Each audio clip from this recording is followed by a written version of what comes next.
Voilà, l'enregistrement est bien parti. Donc, comme je vous disais, hein, on avait commencé à travailler sur le TD qui est relatif au contrat. On va continuer. Je vous avais demandé de préparer la suite du TD. Donc, on va continuer à travailler sur ce TD et sur cette situation professionnelle qui va nous permettre, entre autres, de revoir un petit peu tout ce qu'on a vu et puis de préciser un certain nombre de choses. Donc, alors, je vais partager mon écran pour que vous puissiez voir le TD, mais normalement, vous pouvez aussi l'avoir sous les yeux. Hop, partager.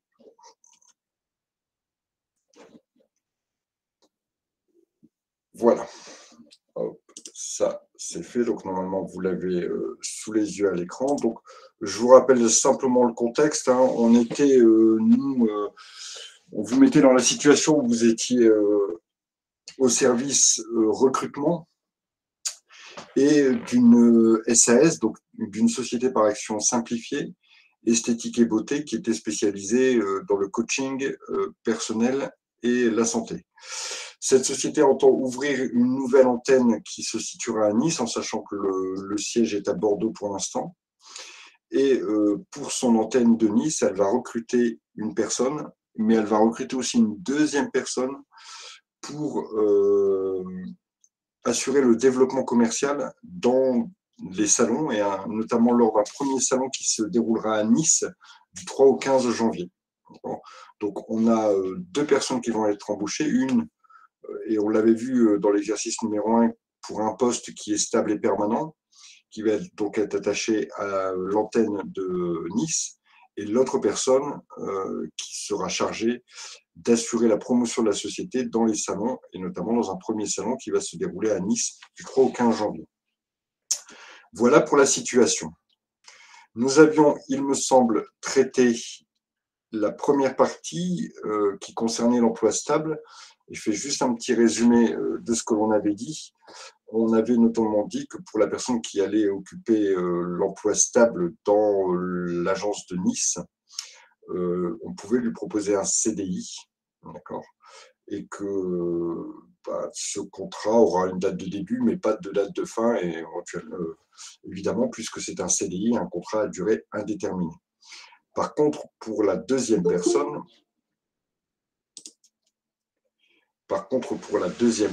celle qui va faire les salons, on avait plutôt opté pour un CDD, et on avait confirmé à Madame Karine qui avait proposé de prendre cette personne en CDD, donc un contrat à durée déterminée. On avait dit qu'effectivement, ça pouvait être une bonne forme de contrat, puisqu'il y avait des cas de recours pour lesquels on pouvait conclure un CDD, et qu'en dehors, normalement, de ces cas de recours légaux, on ne pouvait pas conclure de CDD. Dans les cas de recours, on avait notamment identifié le surplus d'activité, mais aussi des activités qui sont saisonnières, et c'est bien le cas des salons, puisque les salons ont une durée limitée, et par conséquent, ça correspond bien au cas de recours qui permet de justifier d'un CDD. Concernant les dates de début et de fin, on avait indiqué que, conformément à ce qu'on nous avait dit, on allait conclure le contrat 2 jours avant le début du salon, c'est-à-dire le 1er janvier, et que celui-ci allait se prolonger jusqu'à la fin du salon, c'est-à-dire le 15 janvier. Voilà. Ensuite, dernière question, je crois que sur la date de fin, on avait aussi traité ce problème, et on avait indiqué que la date de fin n'était pas forcément une obligation en termes de mention qui devait figurer dans le contrat CDD, dans le sens où il existait des contrats où le terme n'était pas précis, c'est-à-dire qu'on ne connaissait pas la fin du contrat, notamment par rapport au motif de recours pour lequel il avait été conclu, et on avait cité par exemple le type de recours pour le remplacement d'un salarié malade. Effectivement, si on ne connaît pas la date de retour du salarié, il est difficile d'indiquer une date de fin de contrat. Et dans ces cas-là, on motivera la fin du contrat par rapport à un événement. Et dans le cas qu'on avait cité, ça pouvait être le retour du salarié. Néanmoins, les CDD qui sont conclus sans date précise de fin doivent comporter au moins un minimum de durée, c'est-à-dire que le contrat est conclu par exemple pour une durée d'1 mois, mais qu'il pourra se prolonger jusqu'à la date de retour du salarié qui est censé être remplacé. Voilà pour ce qui était des dates de fin du contrat à durée déterminée. On va parler un petit peu du travail temporaire. On n'avait pas, hein, on est arrivé à la question 5, on n'avait pas abordé la question 6. Est-ce que quelqu'un peut prendre la question 6 et éventuellement proposer des réponses? Il faut participer, hein. On n'est pas beaucoup, même si vous dites des bêtises, c'est pas très grave. D'accord, on s'en fiche. Ici, vous avez le droit de dire toutes les bêtises que vous voulez. Le but, c'est de vous faire réfléchir et d'essayer de vous faire d'apporter des réponses aux questions qu'on vous parle, des réponses complètes qui montrent voilà, à la personne qui est en face de vous que vous connaissez votre cours ou qu'au moins vous avez appris la question. Si vous ne savez pas, vous ne savez pas. Ce n'est pas très grave. On est ici justement pour s'exercer et pour répondre à ces questions et à ces mises en situation. Donc, est-ce que quelqu'un peut me parler du travail temporaire et notamment des cas de recours concernant le travail temporaire? Est-ce que quelqu'un veut prendre cette question? Allez-y, Abdoul, je vous écoute. De ce que j'ai compris, en fait, j'ai fait quelques recherches pour le travail temporaire. En fait, c'est un contrat qui se réalise entre trois parties. Exactement. Euh, la première partie, c'est l'entreprise qui recrute. La deuxième, c'est une entreprise qui est là, mais qui est spécialisée en fait dans l'embauche de travailleurs intérimaires. En fait, je dis, c'est une agence d'intérim. Et la troisième partie, c'est le salarié en question. Ok, très bien. Donc effectivement, et là vous avez enchaîné un petit peu sur la 7e question qui parle d'une relation triangulaire. Comme l'a expliqué Abdoul, on va avoir trois parties, d'accord, dans ce type de relation de contrat de travail. L'entreprise intérimaire qui sera donc l'employeur du salarié. Donc l'entreprise intérimaire et le salarié, voici les deux premières parties. Vous, alors pour ceux qui ont l'habitude peut-être, mais vous connaissez peut-être des entreprises de travail temporaire telles que Crit Intérim, Manpower, pour citer peut-être les plus connus. Donc c'est cette entreprise qui est liée par contrat de travail avec le salarié. Et cette entreprise va mettre à disposition d'une autre entreprise, de l'entreprise utilisatrice, va mettre à disposition le salarié à l'entreprise pour l'entreprise utilisatrice. Donc, il y aura un contrat de prestation de service, un contrat d'entreprise qui va être entre l'entreprise utilisatrice et l'entreprise de travail temporaire. Donc, le salarié, lui, il n'aura pas vraiment de relation contractuelle avec l'entreprise utilisatrice. Son contrat, lui, il est avec l'entreprise d'intérim. Donc, voilà pourquoi on parle de relation triangulaire. Alors, si on veut répondre plus précisément à la 6e question qui nous parlait des cas de recours, est-ce que quelqu'un veut apporter une précision par rapport à ça?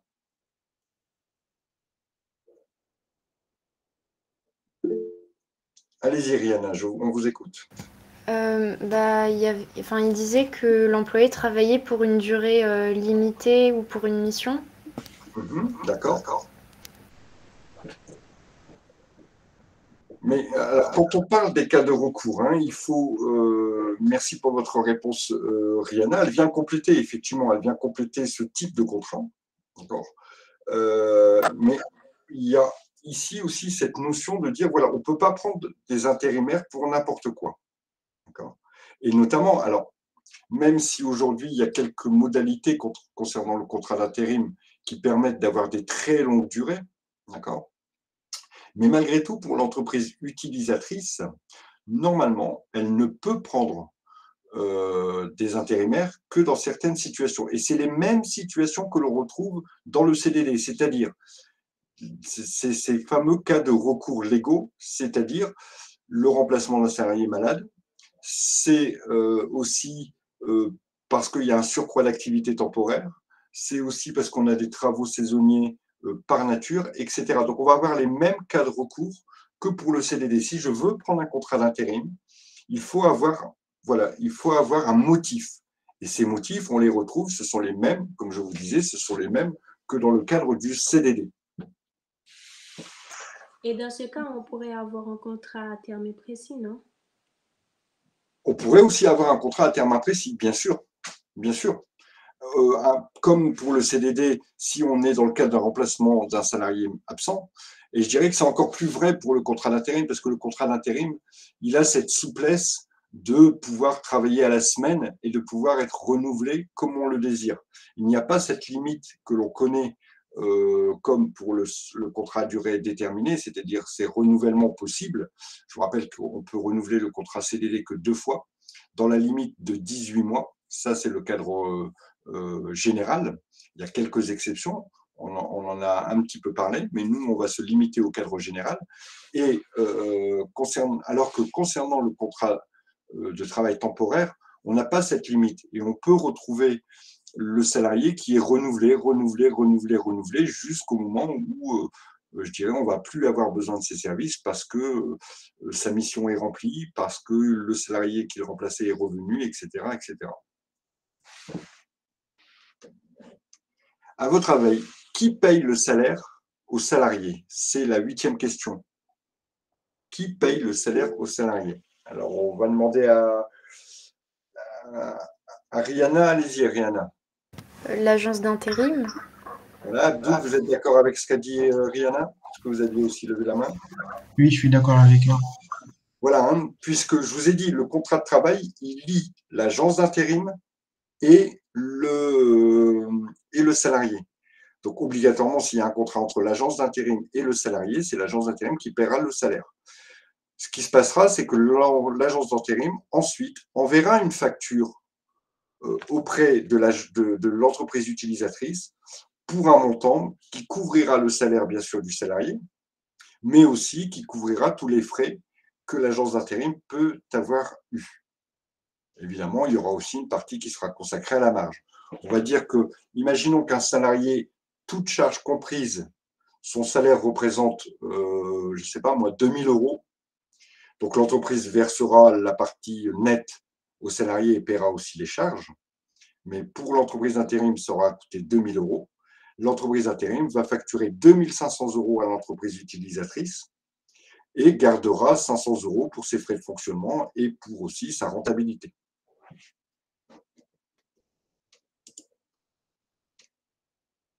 Alors, à votre avis, quel est l'avantage d'utiliser une entreprise d'intérim alors que ça lui coûte plus cher, hein? L'avantage pour l'entreprise utilisatrice, c'est qu'elle n'a pas à procéder au processus de recrutement. C'est-à-dire qu'elle n'a pas à passer une annonce, recevoir éventuellement des CV, recevoir des candidats et ensuite opter pour le choix d'un ou de 2 candidats. C'est une facilité d'utilisation pour l'entreprise utilisatrice. C'est une facilité qui lui permet rapidement de pouvoir pallier à une absence d'un salarié ou à un surcroît d'activité. Donc, pour l'entreprise utilisatrice, elle n'a pas à procéder au processus de recrutement, mais elle n'a pas à procéder non plus à toutes les déclarations qui sont parallèles au recrutement du salarié, et notamment les déclarations préalables à l'embauche, mais aussi les déclarations relatives à la médecine du travail.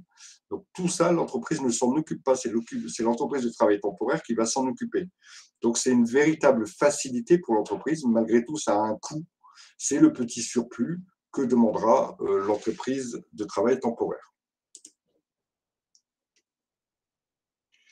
Alors, regardons au niveau de l'exercice numéro 2. La société a retenu la candidature de M. Paget. Il sera embauché en CDI avec un statut cadre pour l'établissement de Nice. Vous assistez Mme Karine dans la rédaction du contrat. Donc, ici, vous vous rappelez, on recrute 2 personnes. Pour l'agence de Nice, on a décidé de porter notre choix sur M. Paget. Donc, il aura un statut particulier puisqu'il aura un statut de cadre dans l'entreprise. Le contrat est un contrat CDI. Alors, Amadou, est-ce qu'il faut obligatoirement un écrit pour un contrat CDI? Est-ce que c'est une obligation légale? Pas d'obligation d'un écrit en théorie, mais en pratique, il y a toujours un écrit qui est fait. Voilà, exactement, Abdoul, vous avez tout à fait raison. En théorie, le contrat CDI, contrairement au contrat CDI et CDD, pardon, le contrat CDI, contrairement au contrat CDD, le contrat CDI, légalement, il n'y a aucune obligation d'avoir un écrit. Mais il est évident, et aujourd'hui, je pense que 99,99% des entreprises font un écrit, tout simplement parce que ça permet de mieux établir les obligations de chaque partie, et au moins en termes de preuves, en termes probatoires, c'est beaucoup plus facile. Alors, Monsieur Lange souhaite intégrer dans le contrat une clause de non-concurrence. Quelles sont les conditions pour qu'une telle clause soit valable? Alors, normalement, vous les connaissez, on les a bien listés ensemble. Il suffisait juste de regarder son cours pour pouvoir me les donner. Est-ce que mademoiselle Aïta peut me parler justement de la clause de non-concurrence et des conditions pour que celle-ci soit valable? Allez-y, Aïta.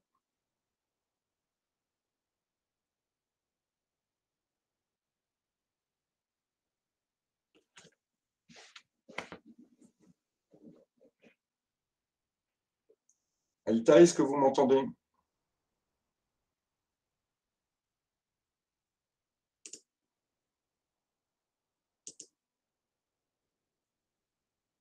Alors, est-ce que Diana, est-ce que vous pouvez prendre la question? Donc, on parlait des conditions pour que la clause de non-concurrence soit valable.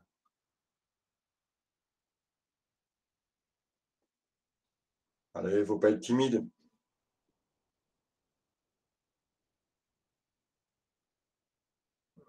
Allez, qui veut se lancer là?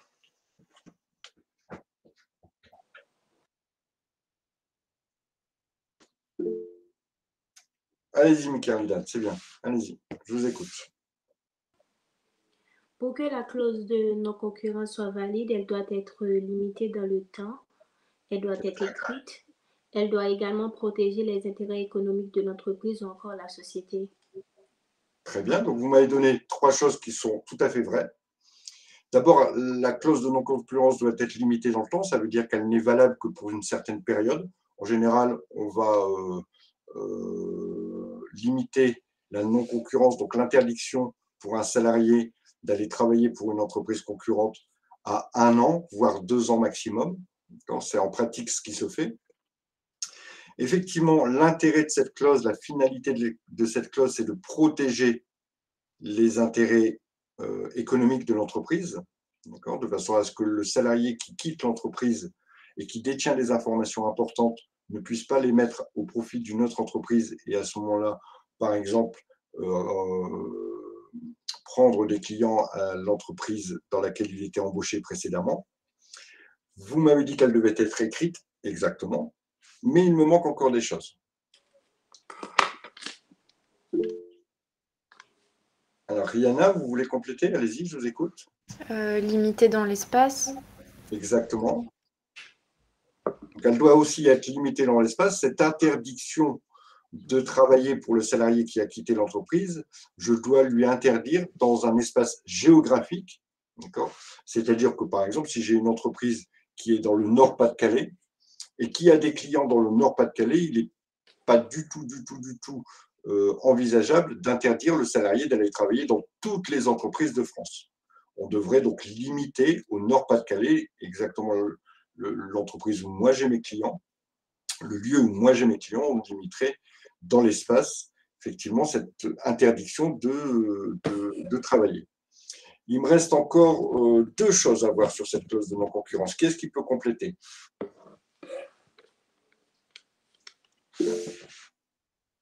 Allez-y, Fourera, si j'ai bien prononcé votre nom. Limite par secteur d'activité. Exactement. Évidemment, je vais limiter au secteur d'activité dont je dépends. Je ne vais pas interdire aux salariés d'aller s'installer dans toutes les entreprises, mais bien dans les entreprises qui ont la même activité que moi. Et sur ce point, souvent on indique aussi que le salarié n'a pas le droit de créer une activité de créer une entreprise qui aurait la même activité que celle que j'exerce. Il me reste un dernier point à voir sur cette clause de non-concurrence. Est-ce que quelqu'un pense à un dernier élément? Rihanna? L'employeur doit pouvoir justifier. Oui, on doit justifier donc de l'intérêt de la clause. On avait notamment dit que une clause ne serait pas valable si elle était insérée dans le contrat d'une femme de ménage, parce qu'il n'y a pas de raison. Exactement, Nora, pour la réponse. Je termine juste sur ce que Rihanna disait. Effectivement, il faut qu'il y ait que la finalité soit là, c'est-à-dire protéger les intérêts de l'entreprise. Si c'est une femme de ménage, on ne voit pas en quoi une femme de ménage pourrait porter préjudice aux intérêts économiques de l'entreprise. Nora nous proposait la condition suivante, il faut évidemment que cette période pendant laquelle j'ai interdit le salarié d'aller travailler, il faut qu'elle soit rémunérée. C'est la dernière condition. Effectivement, la rémunération ne doit pas non plus être dérisoire, c'est-à-dire qu'il faut qu'elle soit significative. Pour vous donner un ordre d'idée, dans la pratique, le salarié va toucher entre 20 et 40% du salaire qu'il touchait avant, pendant la durée, bien sûr, de l'interdiction d'aller travailler ou de la mise en œuvre de cette clause de non-concurrence. Voilà, on a fait le tour des conditions. Si toutefois une condition était manquante, par conséquent, la clause ne serait pas applicable. On dit qu'elle est réputée non écrite. Ça veut dire qu'on fait comme si elle n'existait pas. Donc, il est important de bien respecter toutes ces conditions, de bien respecter la finalité, de façon à ce que si je veuille interdire à mon salarié qui quitte l'entreprise d'aller travailler dans une entreprise concurrente, je puisse lui opposer, lui dire il y a une clause de non-concurrence, attention, vous n'avez pas le droit d'aller travailler ailleurs. Alors, ensuite, on continue un petit peu sur ces clauses et on nous indique qu'on veut aussi lui mettre dans son contrat, insérer dans son contrat, ce qu'on appelle une période d'essai. Alors, on va faire un petit peu comme pour la clause de non-concurrence, on va regarder quelles sont les conditions pour que cette période d'essai, et notamment en termes de durée, quelles sont les conditions pour que la période d'essai soit valable. Alors, qui est-ce qui peut nous parler de tout ça? Elle doit durer au moins 4 mois, puisqu'il a un statut de cadre. D'accord. Alors, pourquoi 4 mois, Michael? Parce qu'on a dit qu'il sera embauché en CDI avec le statut de cadre. Exactement. Donc, on sait qu'on a différencié 3 statuts. D'accord. On a différencié l'employé ou l'ouvrier. Je vais dire que c'est plutôt dans la hiérarchie en bas. Ensuite, on a identifié des agents techniques et des techniciens, des agents de maîtrise, pardon, et des techniciens, pour lesquels, alors pour les ouvriers, les salariés, la période d'essai est d'une durée de 2 mois.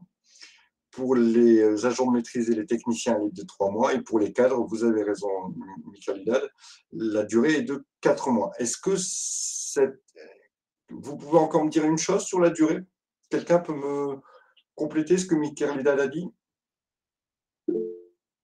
Allez-y, Abdoul. Il est possible qu'elle soit renouvelée une seule fois maximum.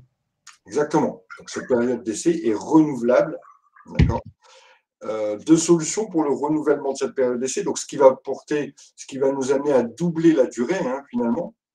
2 solutions, soit le renouvellement est déjà inclus dans le contrat. Enfin, c'est-à-dire qu'on a indiqué qu'on allait renouveler le contrat, la période d'essai, excusez-moi. Ou, deuxième solution, à la fin de la période d'essai, on va proposer au salarié de renouveler sa période d'essai. Puisque ce n'était pas inscrit au départ, là, on va devoir lui proposer de renouveler, soit il accepte, soit il n'accepte pas. Alors, pourquoi on fait une période d'essai? À quoi ça sert?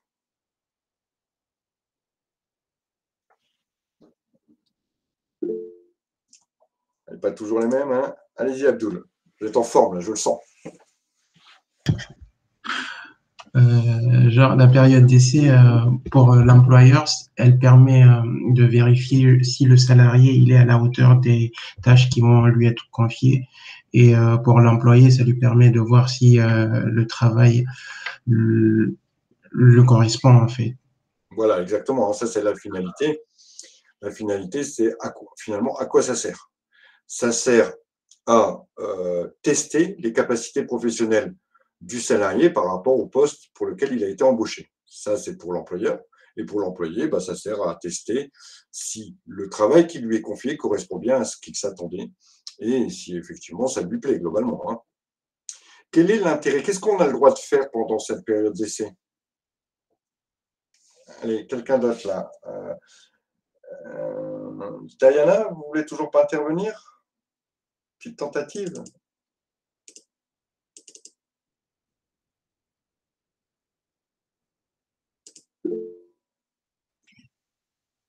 Ah, Amadou, on vous écoute. Elle permet aux parties de rompre le contrat sans avoir à évoquer un motif. Exactement, c'est tout à fait valable.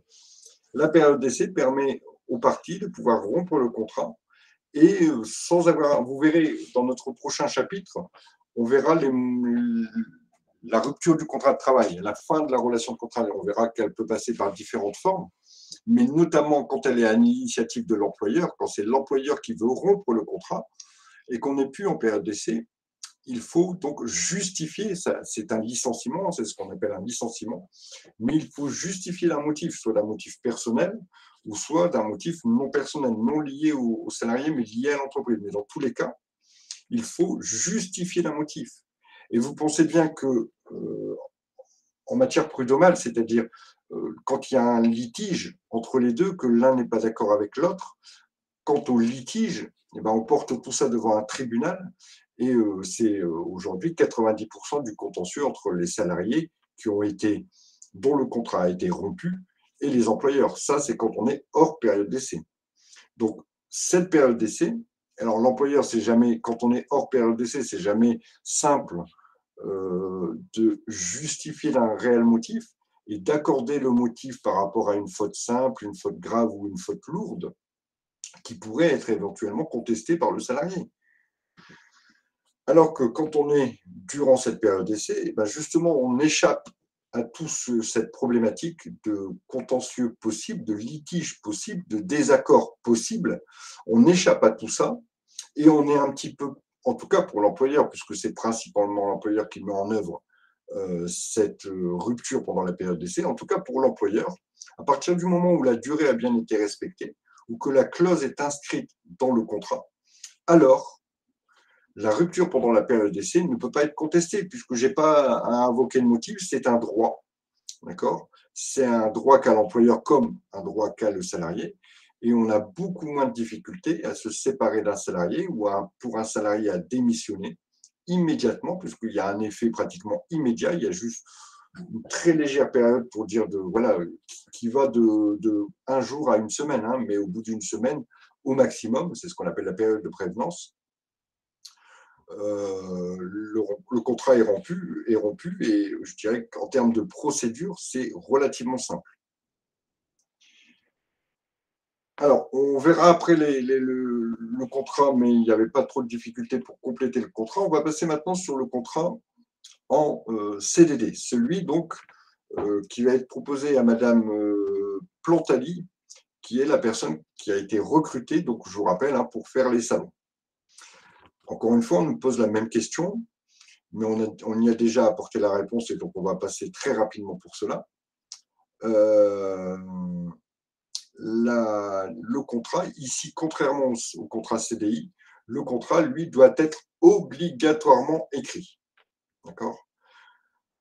Et imaginez-vous, je décide de recruter, parce que Abdoul, ça a l'air d'être un bon collaborateur, d'accord ? J'ai décidé de prendre dans mon équipe, je suis expert comptable, où je travaille dans une grande entreprise, et j'ai décidé de prendre Abdoul comme collaborateur au poste de comptable. D'accord ? Mais je ne lui fais pas. Alors, a priori, je lui ai proposé de vive voix pendant son recrutement, je lui ai proposé un CDD. Je lui ai proposé un CDD de 3 mois. D'accord ? Parce que j'ai une personne qui est actuellement absente, mais je pense qu'elle sera revenue assez rapidement, donc je lui propose un CDD directement de 3 mois. Mais je ne lui fais pas signer de contrat. Donc, j'oublie de lui faire signer un contrat. Abdoul commence à travailler, d'accord ? Et il m'interroge sur la nature de son contrat. À votre avis, comment on va régler ce problème-là? Et qu'est-ce que Abdoul pourrait me dire? La relation de travail est établie. D'accord? Abdoul, ça fait une semaine qu'il vient bosser, il a des collègues, tout le monde peut l'attester, donc il n'y a aucun souci pour prouver qu'il y a une relation de travail entre un employeur et Abdoul. Simplement, on ne connaît pas la nature du contrat. S'il devait y avoir un litige entre nous deux et que l'affaire devait être portée devant un tribunal, que va dire le juge à votre avis? Comment on peut analyser juridiquement la situation?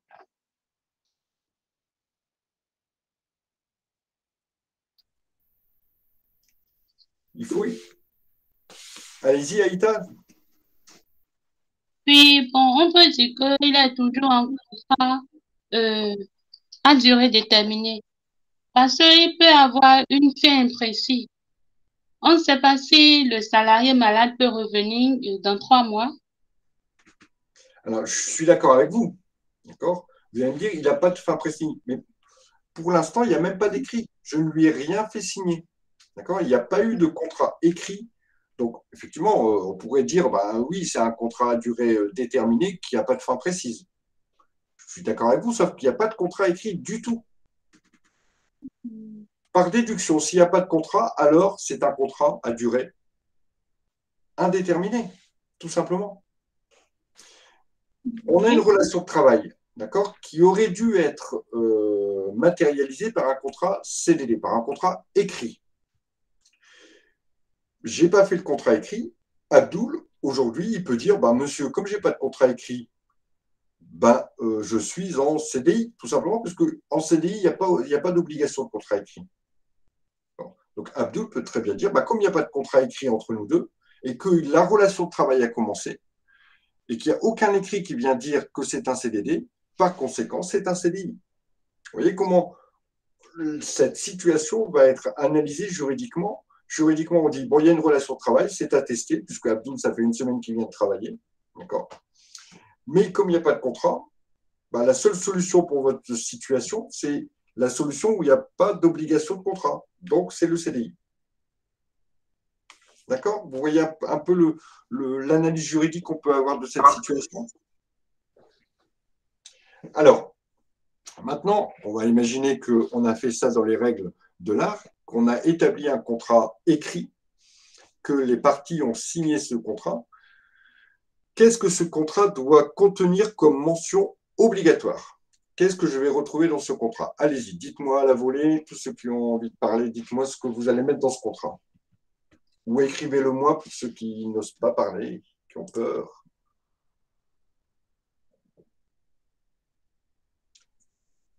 Donc, évidemment, ce contrat, il va contenir les parties, c'est-à-dire l'employeur. Imaginons que ce soit moi, Jérôme Brassard. Je ne suis pas expert comptable, mais Jérôme Brassard, expert comptable, cabinet Intel, numéro de SIRET, identification, et le salarié, Monsieur Abdoul, né tel jour, tel lieu, adresse et son numéro de sécurité sociale. Ça, c'est la première chose. Donc, on va identifier les parties au contrat. Ensuite, qu'est-ce qu'on va trouver comme clause?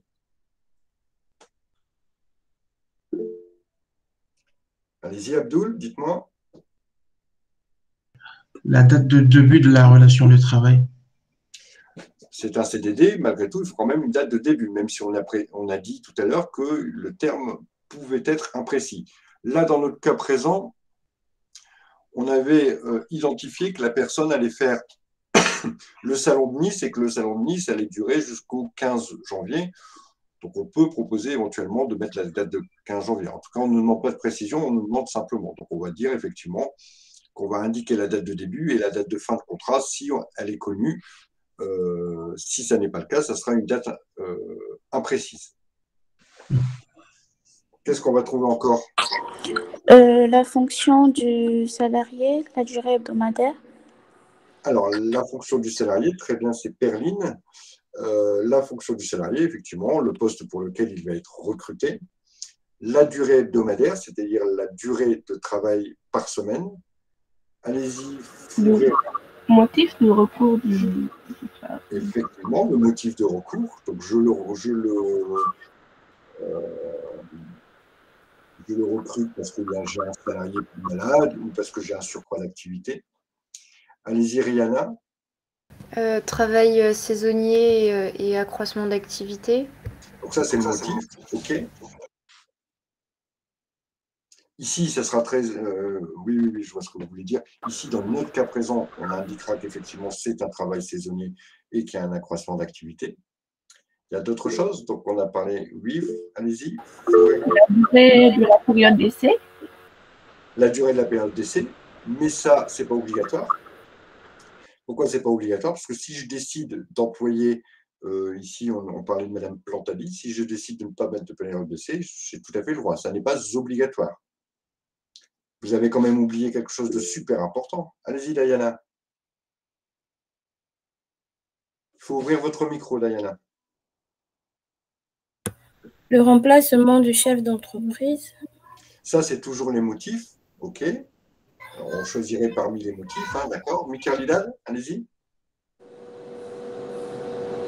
Micro. La mention idem que le CDI. Ouais, mais bah oui, idem que le CDI, mais lesquels? Je suis d'accord, mais laquelle? Il y en a une que vous avez oubliée. Abdoul? Le salaire. Ah ouais, quand même, c'est peut-être intéressant de savoir combien on va toucher, non? Donc, ça sera indiqué au contrat. Il m'en manque encore une ou deux. Allez-y, ceux qui avaient levé la main et qui veulent parler. Perline, allez-y, si vous avez... Le lieu de travail. Le lieu de travail, exactement. Et il en manque une dernière. On avait mentionné la convention collective. Si vous vous souvenez, d'accord? La convention collective applicable à l'entreprise. Alors, c'est quoi cette fameuse convention collective? Juste un petit rappel, puisqu'on l'a déjà dit, mais pour que voilà, vous intégriez bien.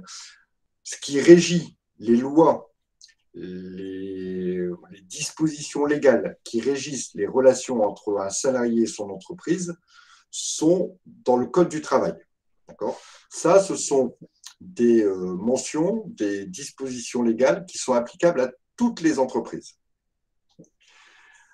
En dessous de ça, vous avez des dispositions, des lois, on peut les appeler comme ça, hein, ce n'est pas des lois, mais si vous dites ça, ce ne sera pas une grosse erreur. Vous avez des dispositions qui sont applicables à certains secteurs d'activité, le bâtiment, l'automobile, la métallurgie, les salons d'esthétique et santé, etc., etc. Ça, on va retrouver ces dispositions dans ce qu'on appelle une convention collective.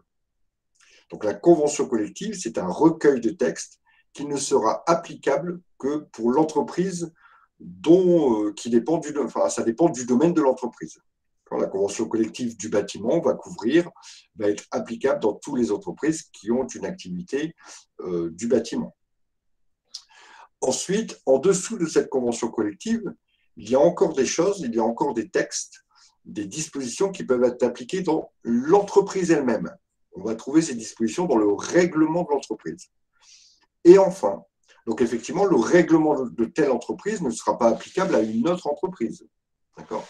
Et enfin, plus particulièrement, les relations, on peut trouver des dispositions qui régissent la relation entre l'employeur et l'employé au sein du contrat de travail. Ça sera notamment par les clauses qui seront insérées dans le contrat, notamment les clauses de non-concurrence, de mobilité, etc., etc. Donc ça n'est applicable qu'entre le salarié et son entreprise.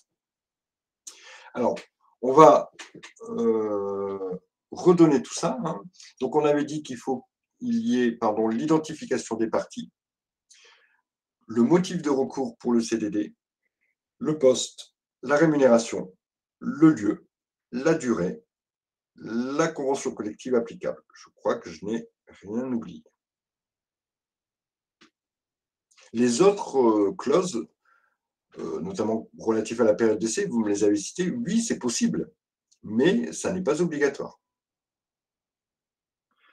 Alors, justement, parlons de cette période d'essai. Est-ce qu'on peut imposer à Mme Plantali la même période d'essai qu'à M. Paget? Je vous rappelle qu'à M. Paget, on avait proposé une période d'essai de 4 mois, étant donné qu'il était cadre. Est-ce qu'on peut lui proposer une période d'essai aussi de 4 mois? Allez-y, Fourera. Non, ce n'est pas possible. Parce que elle a que 15 jours. Son contrat, il dure que 15 jours. Ouais, alors effectivement, déjà, première partie de la réponse, merci Forera, première partie de la vente, ça serait un petit peu illogique de proposer une période d'essai de 4 mois alors que le contrat, a priori, il ne va durer que 15 jours. Ça, c'est une bonne chose et de toute façon, on n'a pas les mêmes durées de contrat, on n'a pas les mêmes durées de période d'essai entre applicable à un CDI et applicable à un CDD. Maintenant, il va falloir déterminer cette durée. Quelle est la durée de période d'essai? On va donner la main à Rihanna. Quelle est la durée de la période d'essai qui pourrait être insérée dans le contrat de Madame Plantali? Allez-y, on vous écoute, Rihanna. La période d'essai, c'est un jour par semaine, donc elle aura que 2 jours. Exactement. Exactement. Donc, pour les contrats de moins de 6 mois, la période d'essai, c'est 1 jour par semaine, avec un maximum de 15 jours. Alors que pour les contrats de plus de 6 mois, ça sera une période d'essai de 1 mois maximum. On parle là toujours évidemment de durée maximum. On peut très bien se dire qu'on ne mettra que 1 jour de période d'essai, ici dans notre cas. Donc comme le disait Rihanna, Madame Plantali, nous allons lui proposer un contrat de 15 jours. Par conséquent, 2 semaines, 2 jours de période d'essai.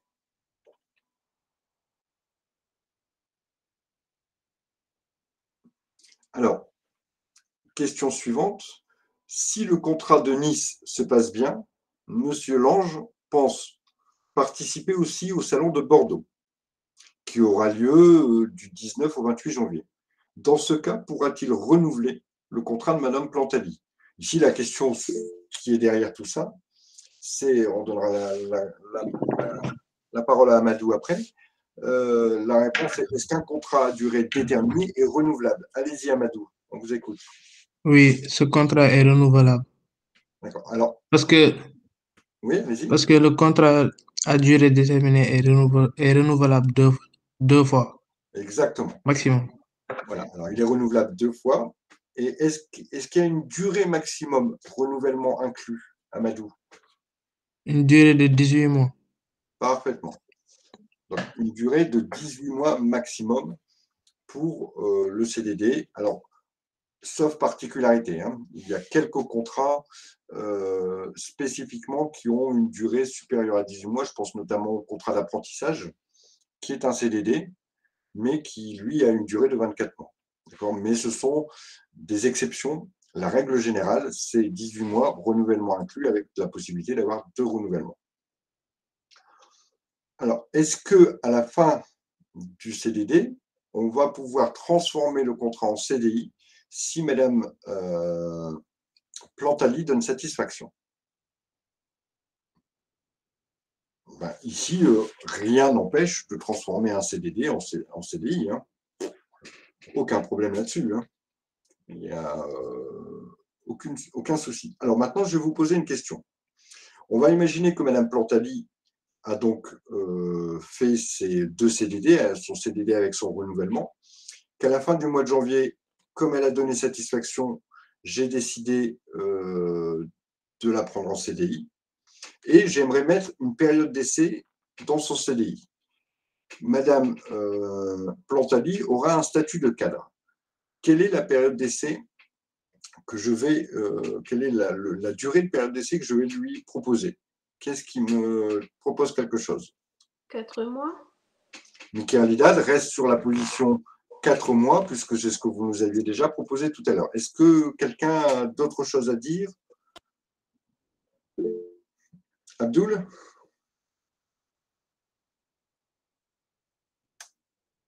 Je ne suis pas sûr, mais je dirais 4 mois moins de 2 jours. Ouais, c'était une solution aussi qu'on pouvait éventuellement envisager. Vu qu'elle a déjà fait une période d'essai, normalement. D'accord. Alors, le problème, il est là. Écoutez bien par rapport à cette analyse que je vais avoir. Vous avez pris une personne pendant 1 mois, pratiquement, hein, puisque si le début du contrat, c'est le 1er janvier, la fin du contrat se situera à la fin du mois de janvier, avec le renouvellement, etc. J'ai pris une personne d'1 mois, dans laquelle il y avait déjà une période d'essai. Si la personne ne correspond pas, pourquoi je lui proposerai un CDI? Je ne lui propose pas de CDI. Si ça ne va pas, ça ne va pas. D'accord? Alors, Rihanna a proposé 3 mois. Mais si une personne a déjà été dans l'entreprise et qu'il y a une continuité sur le même poste, je n'ai pas le droit de proposer une nouvelle période d'essai. Pourquoi? Parce que la finalité de la période d'essai, c'est de tester la personne.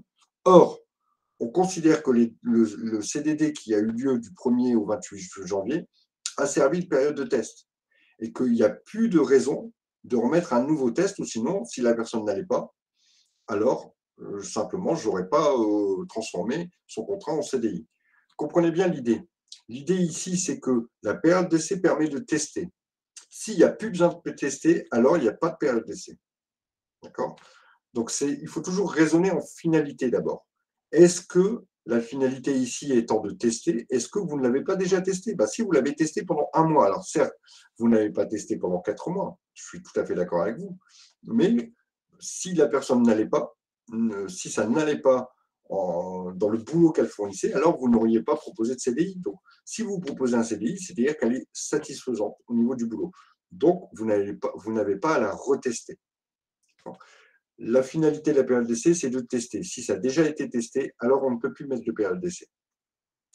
C'est clair pour tout le monde? Oui. Alors, allez-y, Abdoul, je vous écoute. Une question, s'il vous plaît. Genre, si c'est avec le statut cadre et qu'elle a déjà fait une période d'essai de... là, c'est bon. Désolé. Alors, peut-être, Abdoul, la question à laquelle vous pensiez, si ça n'est pas le même poste. D'accord? Je prends quelqu'un comme commercial de terrain et je décide de l'embaucher comme commercial sédentaire, c'est-à-dire commercial qui va rester dans un bureau. Là, on est d'accord, puisque je n'ai pas les mêmes compétences à tester.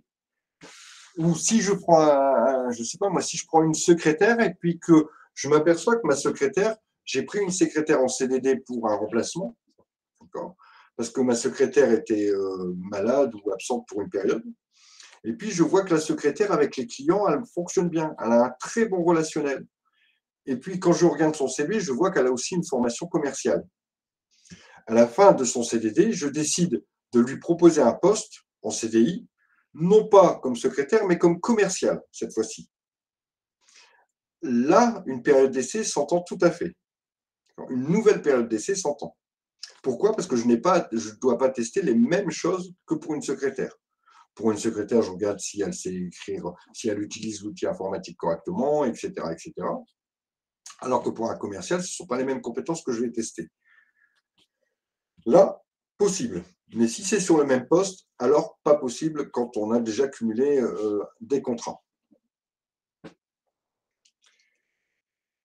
Alors, on va parler des formalités d'embauche. Et là, alors sauf si vous avez déjà, mais on n'en a pas trop parlé pendant le cours. Donc, ça va nous donner ici la possibilité de voir ce que sont les formalités d'embauche. Donc, c'est les formalités, le contrat a été conclu ou l'embauche a été envisagée, l'entreprise va avoir des formalités administratives à faire. Elle va avoir principalement 2 formalités. La première, c'est de déclarer l'embauche du salarié auprès des services de l'URSSAF.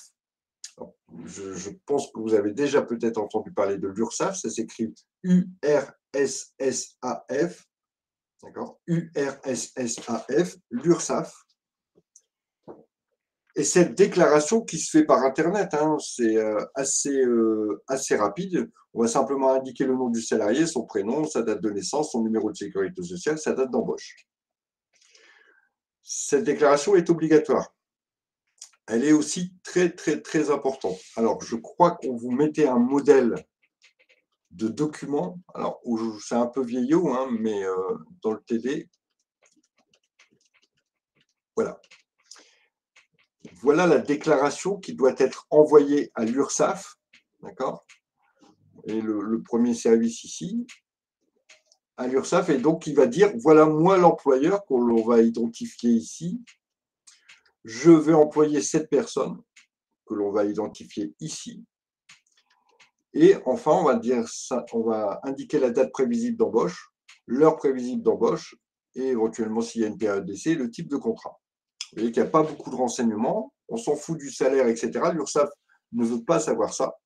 Ce qui lui importe, c'est de dire telle entreprise a embauché telle personne. Alors aujourd'hui, sauf cas exceptionnel, pas l'informatique ou autre, hein, on n'utilise plus le format papier, on utilise le format numérique, enfin on utilise l'informatique aujourd'hui. Alors je vais me connecter sur le site de l'URSSAF, je vais vous montrer ça.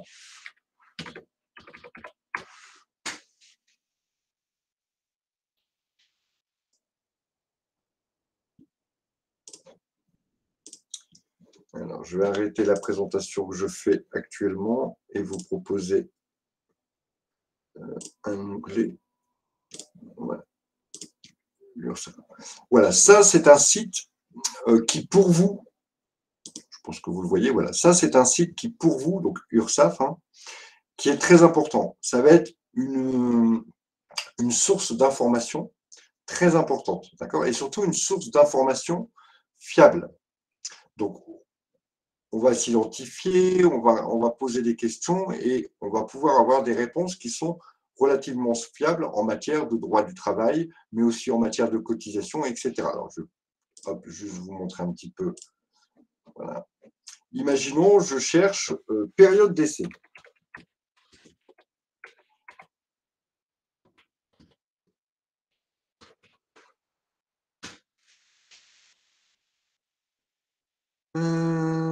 Tac, tac, tac. Et je vais avoir voilà, plein d'informations concernant. Alors, je n'ai pas été très précis pour ma période d'essai, mais je vais taper DPAE, hein, déclaration préalable d'embauche, par exemple. Et on va m'expliquer à qui dois-je déclarer mes salariés, quand déclarer l'embauche, comment remplir ma DPAE. Alors, on va aller sur comment remplir ma DPAE. Et on va dire, bah voilà, là, vous devez indiquer ces éléments ici, etc., etc. Hop, on aura peut-être même voilà, un certain nombre d'informations qui permettent de dire, bah voilà comment je dois faire les choses, d'accord. Quand déclarer, on va nous indiquer ici qu'il va falloir déclarer l'embauche.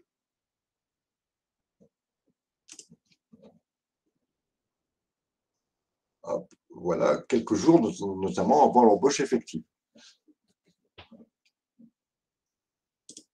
Donc ça, c'est le site sur lequel justement je vais réaliser cette déclaration et qui va me permettre d'officialiser vis-à-vis de l'administration le contrat qui a été conclu entre le salarié et l'entreprise. Ça n'a rien à voir entre voilà combien tu vas être payé, quel poste tu vas faire. C'est simplement pour dire telle personne est salariée de telle entreprise.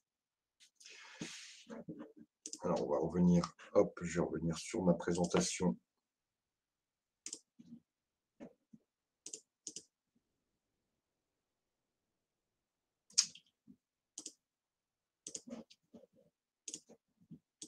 De ma situation professionnelle.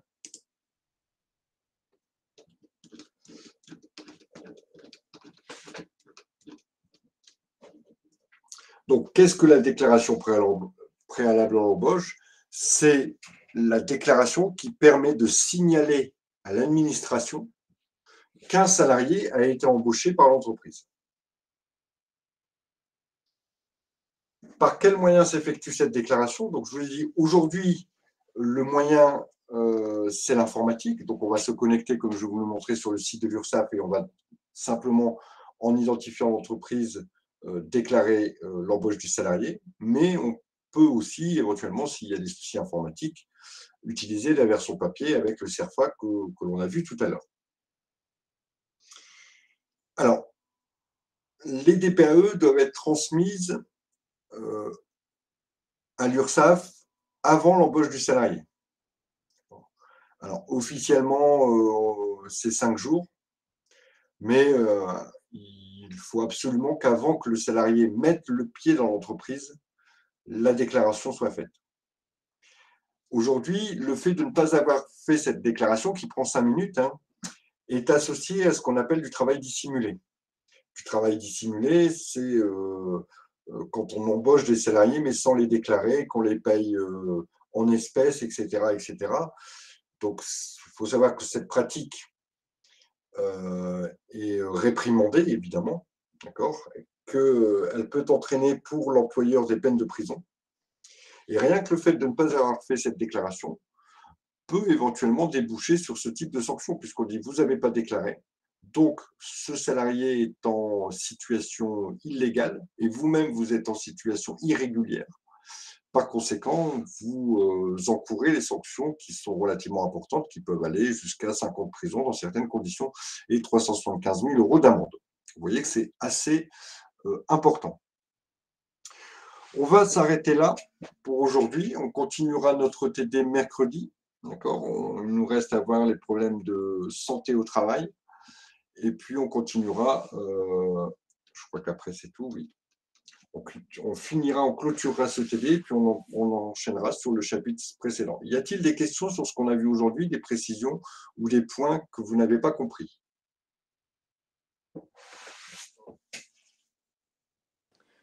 Le trick de relation triangulaire.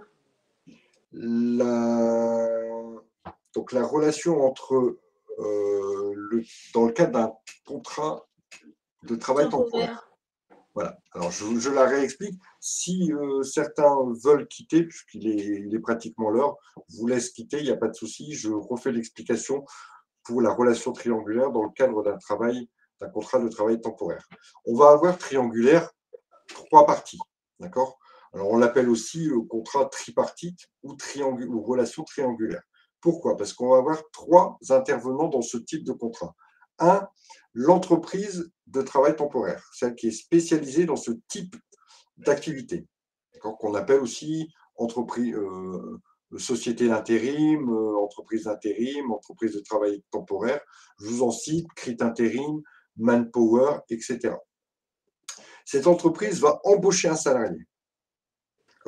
Donc, première dualité dans cette relation, l'entreprise de travail temporaire et le salarié. Mais elle ne l'embauche pas pour elle l'embauche pour quelqu'un d'autre. C'est ce qu'on appelle l'entreprise utilisatrice. Et cette entreprise utilisatrice va donc nouer un contrat avec l'entreprise de travail temporaire, contrat de mise à disposition du personnel, et le salarié qui, lui, est embauché par l'entreprise de travail temporaire va venir travailler dans l'entreprise utilisatrice. Voilà pourquoi on appelle ça une relation triangulaire, parce qu'il va y avoir 3 parties et des relations entre les 3 parties. Le salarié est embauché par l'entreprise de travail temporaire qui le met à disposition dans une entreprise qu'on appelle l'entreprise utilisatrice. Mais le contrat de travail, c'est entre le salarié et l'entreprise de travail temporaire.